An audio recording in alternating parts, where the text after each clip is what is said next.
अस्सलामुअलैकुम। मैं हूं अब्दुल बासित और आप लोग देख रहे हैं मेरा यूट्यूब चैनल अभी खान केमिस्ट्री। अच्छा जी, इससे पहले हम already SP hybridisation, sp2 hybridisation और sp3 हाइब्रिडाइजेशन जो है वो एक्सप्लेन कर चुके हैं और टाइप्स ऑफ हाइब्रिडाइजेशन जो है वो हमने शुरू किए थे। आज का जो हमारा लेक्चर है वो है lecture number 104 and this is about DSP2 और sp2d hybridization। DSP2 और sp2d hybridization क्या होता है? तो यहां पर इस टाइप ऑफ हाइब्रिडाइजेशन में मिक्सिंग ऑफ ऑर्बिटल्स तो हर एक हाइब्रिडाइजेशन में होता है, लेकिन यहां पर 1d ऑर्बिटल, ये ऑर्बिटल जो है d ऑर्बिटल, ये इनर डी भी हो सकता है और आउटर डी ऑर्बिटल भी हो सकता है। अगर इनर डी ऑर्बिटल जो है वो यूज होता है हाइब्रिडाइजेशन में तो फिर हम उसे कहेंगे DSP2 हाइब्रिडाइजेशन।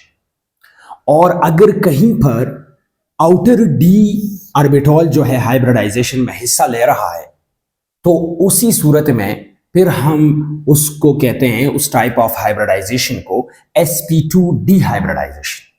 तो आपने ये पॉइंट याद रखना है कि DSP2 और sp2d में फर्क सिर्फ ये है, अगर d पहले आता है तो इसका मतलब ये है कि इनर d ऑर्बिटल जो है हाइब्रिडाइजेशन में यूज होता है, और अगर d जो है उस तरफ आता है, मतलब बाद में आता है, तो इसका मतलब ये है कि आउटर डी ऑर्बिटल जो है ये हाइब्रिडाइजेशन में यूज हुआ है। तो ये पॉइंट आपने याद रखना है, इसमें कंफ्यूज नहीं होना है। अगर इनर डी है तो DSP2 है, और अगर आउटर डी ऑर्बिटल हाइब्रिडाइजेशन में यूज हुआ है तो तब हम कहेंगे sp2d हाइब्रिडाइजेशन। ठीक है जी। इसके अलावा 1s ऑर्बिटल और 2p ऑर्बिटल जो है इस टाइप ऑफ हाइब्रिडाइजेशन में कंबाइन होते हैं, और इसी ऑर्बिटल्स के मिक्सिंग के बाद 4DSP2 और sp2d हाइब्रिड ऑर्बिटल्स जो हैं वो प्रोड्यूस होते हैं। DSP2 और sp2d हाइब्रिडाइजेशन में जो ज्योमेट्री हमें मिलेगा मॉलिक्यूल का या कंपाउंड का, कॉम्प्लेक्स का या कोऑर्डिनेशन कंपाउंड का, तो वो होगा स्क्वायर प्लेनर। ठीक है जी। स्क्वायर प्लेनर इस तरह का ज्योमेट्री होता है, इसके कॉर्नर्स पे जो है लिगेंड्स मौजूद होते हैं या एटम्स मौजूद होते हैं। ठीक है जी। और इसकी सेंटर में मेटल एटम जो है वो मौजूद होता है। इसी ज्योमेट्री को हम कहते हैं स्क्वायर प्लेनर। और यहां पर दो ऑर्बिटल्स के दरमियान जो एंगल बनता है वो एंगल बनेगा 90 डिग्री का। तो आपने याद रखना है कि यहां पर sp2d या DSP2 हाइब्रिडाइजेशन में जो ज्योमेट्री मिलेगा हमें वो स्क्वायर प्लेनर होगा, और इन ऑर्बिटल्स के दरमियान जो एंगल बनेगा वो 90 डिग्री का एंगल बनेगा। ये आप देख सकते हैं, ये स्क्वायर प्लेनर ज्योमेट्री है। यहां पर सेंट्रल मेटल एटम है जी, और इसके अलावा जो एटम्स है ये DSP2 और sp2d हाइब्रिड ऑर्बिटल्स है, 4 हाइब्रिड ऑर्बिटल्स है, और इन 4 हाइब्रिड ऑर्बिटल्स के नतीजे में जो ज्योमेट्री बनता है वो इस किस्म का ज्योमेट्री बनेगा, और इसको हम कहते हैं स्क्वायर प्लेनर ज्योमेट्री। अब एक पॉइंट जो है वो आप लोगों ने याद रखना है कि sp2d में या DSP2 में कौन सा d ऑर्बिटल जो है वो यूज होता है। MCQ भी आ सकता है।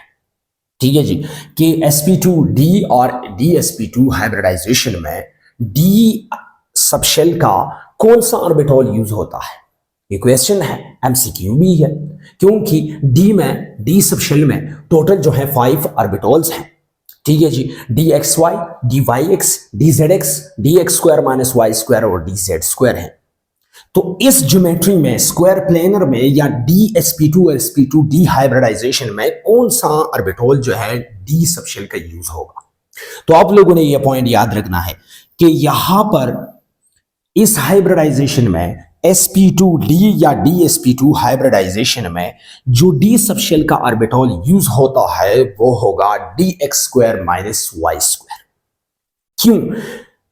वजह यह है कि d सबशेल में फिर 2 किस्म के ऑर्बिटल्स होते हैं। एक वो ऑर्बिटल्स जो बिटवीन द एक्सिस आते हैं, बिटवीन द एक्सिस, ठीक है जी, ये वाई और जेड एक्सिस है या एक्स एक्सिस है। यहां पर अगर लोब्स आते हैं डी ऑर्बिटल्स का, तो उसको फिर हम कहते हैं कि ये बिटवीन द एक्सिस है या बिटवीन द प्लेन्स है।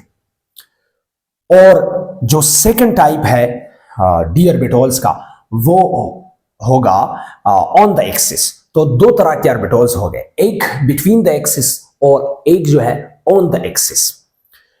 Between the axis D X Y, D Y Z और डी जेड एक्स है, और ऑन द एक्सिस में दो आते हैं, एक होगा D X square minus Y square और दूसरा है डी जेड स्क्वायर। अब डी जेड स्क्वायर तो नहीं आ सकता है क्योंकि ये स्क्वायर प्लेनर ज्योमेट्री है। यहां पर जो कंबिनेशन होगा वो इस तरह का होगा कि सारे लोब्स जो है, जो डी की 4 लोब्स है, वो ऑर्बिटल हिस्सा लेगा हाइब्रिडाइजेशन में, जिनके तमाम एक्सिस पे एक एक लोब जो है वो लाजमी है। यहां पर D X square minus Y square में एक्स एक्सिस पे बी लोब्स हैं डी ऑर्बिटल्स, और वाई एक्सिस पे बी है। तो इन दो, इसी सूरत में जो ज्योमेट्री बनेगा वो स्क्वायर प्लेनर बनेगा। ठीक है जी, डी जेड स्क्वायर यहां पर हिस्सा नहीं ले सकता है, D X square, D X Y, D Y Z और डी जेड एक्स वो भी हिस्सा नहीं ले सकता है, क्योंकि ये बिटवीन द एक्सिस ये लोब्स आते हैं और वो पेयर ओवरलैप नहीं कर सकते। यहां पर तो ओवरलैपिंग लाजिमी है क्योंकि ये सिग्मा बॉन्ड यहां पर बनेगा, और सिग्मा बॉन्ड तब बनता है जब हेड ऑन ओवरलैपिंग होता है। तो ये याद रखना है आप लोगों ने कि यहां पर DsP2 और sp2d हाइब्रिडाइजेशन में जो ऑर्बिटल D का यूज होगा वो होगा dx square minus Y square. अब एग्जांपल की तरफ आते हैं DsP2 हाइब्रिडाइजेशन का। एग्जांपल है NiCN होल 4 होल -2। ये इसके ऊपर कॉम्प्लेक्स के ऊपर चार्ज है, स्फीयर चार्ज है। ठीक है जी, यहां पर सबसे पहले इसका मतलब इलेक्ट्रॉनिक कन्फिग्रेशन मालूम करते हैं, ऑक्सीडेशन स्टेट मालूम करते हैं, फिर उसके बाद इलेक्ट्रॉनिक कन्फिग्रेशन की तरफ जाते हैं, फिर जो है हम हाइब्रिडाइजेशन की तरफ जाते हैं। तो यहाँ पर सबसे पहले काम जो आपने करना है वो oxidation state of the metal आपने मालूम करना है कि यहाँ पर ऑक्सीडेशन स्टेट जो है मेटल एटम का क्या है। अब यहाँ पर ऑक्सीडेशन स्टेट ऑफ निकल जो है ये +2 है, और ये +2 कहाँ से आ गया, तो ये आपने इस तरह से फाइंड आउट करना है कि निकल CN होल 4, ठीक है जी, का ये जो स्पीयर है इसके अंदर जो है निकल CN होल 4 है, मतलब जो लीगेंड्स है वो साइनाइड है, और इसके ऊपर -2 चार्ज है। तो मतलब ये है कि ओवरऑल चार्ज जो है वो इसके ऊपर है -2, तो ओवरऑल चार्ज इस तरह लिखेंगे, निकल CN होल 4 इक्वल टू -2। अब निकल का हमने मालूम करना है, ठीक है जी, और प्लस ये टोटल कितने हैं 4 है, और CN के ऊपर जो है चार्ज -1 का होता है, तो ये हो गया -2। Nickel plus minus -4 1 4 equal to -2, यहां पर ये आ गया। फिर निकल -4 ये उस तरफ जाता है तो ये +4 होगा, और -2 +4 -2 से आता है निकल +2 का। तो यहां पर मेटल के ऊपर जो चार्ज है या मतलब निकल का जो ऑक्सीडेशन स्टेट है वो है +2।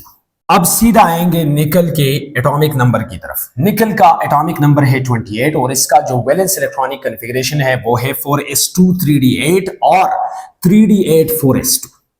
ठीक है जी, +2 के निकल का जो 28 एटॉमिक नंबर है ना, मतलब ये है कि यहाँ पर जो है निकल एटम ने न इलेक्ट्रॉन लॉस की है और न इलेक्ट्रॉन गेन की है, तो इसी सूरत में तो इसका वैलेंस इलेक्ट्रॉनिक कॉन्फ़िगरेशन ये बनेगा। लेकिन यहाँ पर जो चार्ज है निकल के ऊपर वो +2 है, तो निकल +2 की कंडीशन में इसका वैलेंस इलेक्ट्रॉनिक कॉन्फ़िगरेशन इस तरह आएगा 3d8 4s0। डायग्रामेटिकली इसका इलेक्ट्रॉनिक कॉन्फ़िगरेशन कुछ इस तरह है, निकल +2 इक्वल टू ये 3d8 है, तो d ऑर्बिटल में ये 8 इलेक्ट्रॉन आ गए, 4s में 0 है ये भी खाली है, और 4p में 0 है ये भी खाली है, और 4d0 जो है ये भी खाली है। 4d में भी इलेक्ट्रॉन नहीं है, 4p में भी इलेक्ट्रॉन नहीं है, 4s में भी इलेक्ट्रॉन नहीं है, लेकिन इलेक्ट्रॉन जो है वो मौजूद है d ऑर्बिटल में, और वो टोटल है 8 इलेक्ट्रॉन्स। अब यहां पर जो इसका इलेक्ट्रॉनिक कॉन्फ़िगरेशन होगा वो कुछ इस तरह का होगा। क्योंकि ये रूल्स है और वो रूल्स मैंने ऑलरेडी एक्सप्लेन की है। पॉलीज एक्सक्लूजन प्रिंसिपल्स है, हुम्स रूल्स है, ठीक है जी। तो उसके मुताबिक इसका इलेक्ट्रॉनिक कन्फिगरेशन कुछ इस तरह आएगा। लेकिन आपने यहां पर याद रखना है कि स्ट्रॉन्ग फील्ड लिगेंड्स जो है ये क्या काम करेगा, ये इलेक्ट्रॉन्स को अंदर की तरफ जो है पुल करेगा। अब यहां पर जो इलेक्ट्रॉनिक कन्फिगरेशन है, यहां पर तो इलेक्ट्रॉन है ही नहीं, तो स्ट्रॉन्ग फील्ड लिगेंड्स क्या करता है, इन दो इलेक्ट्रॉन्स को अंदर की तरफ पुश करते हैं, मतलब पैर करते हैं, और पैरिंग के बाद इस 3d8 का जो इलेक्ट्रॉनिक कन्फिगरेशन है वो इस तरह का हो जाता है।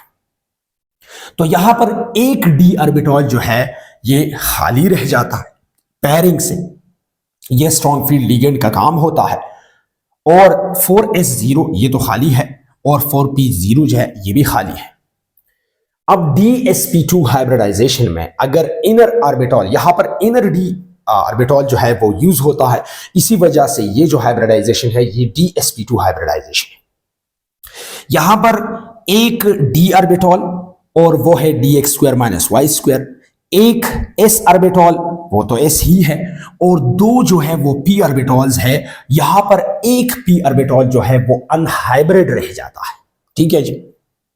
तो ये टोटल हो गए 1 dx² - y² d का ऑर्बिटल ये हो गया, ये 4s ऑर्बिटल हो गया, और 2p ये ऑर्बिटल्स हो गए।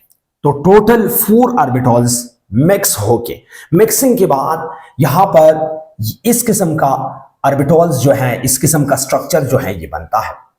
ये यहां पर हमारे पास हाइब्रिड ऑर्बिटल्स जो है वो आते हैं, प्रोड्यूस होते हैं, और यहां पर जो हाइब्रिड ऑर्बिटल्स आएंगे इसको हम कहते हैं dsp2 हाइब्रिड ऑर्बिटल्स। यहां पर 4 ऑर्बिटल्स कंबाइन होते हैं, तो 4 हाइब्रिड ऑर्बिटल्स हमें मिलेंगे, और यहां पर जो मिलते हैं वो मिलेंगे 4 dsp2 हाइब्रिडाइज्ड ऑर्बिटल्स हमें मिल गए, ठीक है जी। अब हर एक ऑर्बिटल की तरफ लिगेंड जो है ये इलेक्ट्रॉन ट्रांसफर करेगा, पहले dsp2 की तरफ ये वाला, फिर सेकंड की तरफ ये वाला, थर्ड की तरफ ये वाला, फोर्थ की तरफ ये वाला। इसी कंडीशन में जो ज्योमेट्री बनता है इस कॉम्प्लेक्स का या कोऑर्डिनेशन कंपाउंड का, निकल CN4 - 2 का जो ज्योमेट्री बनता है वो इस तरह का बनता है, और इस ज्योमेट्री को हम कहते हैं स्क्वायर प्लेनर ज्योमेट्री। और हर दोनों ऑर्बिटल्स के दरमियान जो एंगल बनेगा वो 90 डिग्री का एंगल बनेगा। इसी लेक्चर में एक पॉइंट तो आपने ये याद रखना है कि यहां पर जो ऑर्बिटल यूज होगा वो dx² - y² ऑर्बिटल यूज होगा d का। और दूसरा कंडीशन आपने ये पॉइंट याद रखना है कि dsp2 और sp2d में फर्क ये है कि एक में इनर d यूज होता है, एक में आउटर d यूज होता है, ठीक है जी। आउटर d जो है वो बहुत कम, मतलब रेयर केसेस में ये हाइब्रिडाइजेशन आता है। ज्यादा तौर पर जो हाइब्रिडाइजेशन यहाँ पर होते हैं कॉम्प्लेक्सेस में या कोऑर्डिनेशन कंपाउंड्स में, तो वो हाइब्रिडाइजेशन होता है dsp2 का। और थर्ड कंडीशन या पॉइंट आपने ये याद रखना है, ये लाजमी पॉइंट है कि अगर यहां पर स्ट्रॉन्ग फील्ड के बजाय वीक फील्ड लिगेंड्स आते हैं तो तब कौन सा ज्योमेट्री बनेगा। क्वेश्चन है, आपने सोचना है कि स्ट्रॉन्ग फील्ड के बजाय, मिसाल के तौर पर ये एक एग्जांपल मैं लेता हूं, निकल NH3 और +2। अब दोनों सेम के सेम एग्जांपल है, लेकिन यहां पर लिगेंड जो है वो साइनाइड्स है, CN सायानो लिगेंड्स है, और यहां पर एमोनिया है। एमोनिया न्यूट्रल लिगेंड है, इसके ऊपर कोई चार्ज नहीं होता है, ठीक है जी। NH3 यहां पर इसके ऊपर जो है चार्ज नहीं है, 0 का चार्ज है। यहां पर भी निकल के ऊपर जो ऑक्सीडेशन स्टेट है या निकल का ऑक्सीडेशन स्टेट वो +2 है, और यहां पर भी निकल का ऑक्सीडेशन स्टेट जो है वो भी +2 है, क्योंकि NH3 का ऑक्सीडेशन स्टेट जो है वो 0 है, तो 4 0 0, ये टोटल 0 हो जाता है, तो +2 सिंपल बाकी रहता है। और निकल का जो ऑक्सीडेशन स्टेट है वो डायरेक्ट बन जाता है +2, और यहां पर भी +2 है। यहां पर भी 3d8 4s0 होगा, और यहां पर भी 3d8 4s0 होगा। तो इसी कंडीशन में पेयर कौन सा ज्योमेट्री बनेगा, और आइदर ये भी है कि d ऑर्बिटल जो है यूज होगा या नहीं, ठीक है जी। MCQ भी आ सकता है। यहां पर एक MCQ जो है ये है कि dx² - y² ऑर्बिटल जो है ये यूज होता है dsp2 हाइब्रिडाइजेशन में। लेकिन यहां पर इस किस्म के MCQs भी आ सकते हैं कि इस कंप्लेक्स के लिए या इस कोऑर्डिनेशन कंपाउंड के लिए कौन सा ज्योमेट्री होगा। तो आप लोगों ने ये याद रखना है कि मैंने आपको पहले भी बताया कि स्ट्रॉन्ग फील्ड लिगेंड्स होते हैं और वीक फील्ड लिगेंड्स। तो वीक फील्ड लिगेंड्स जो है वो पेयरिंग नहीं कर सकता है।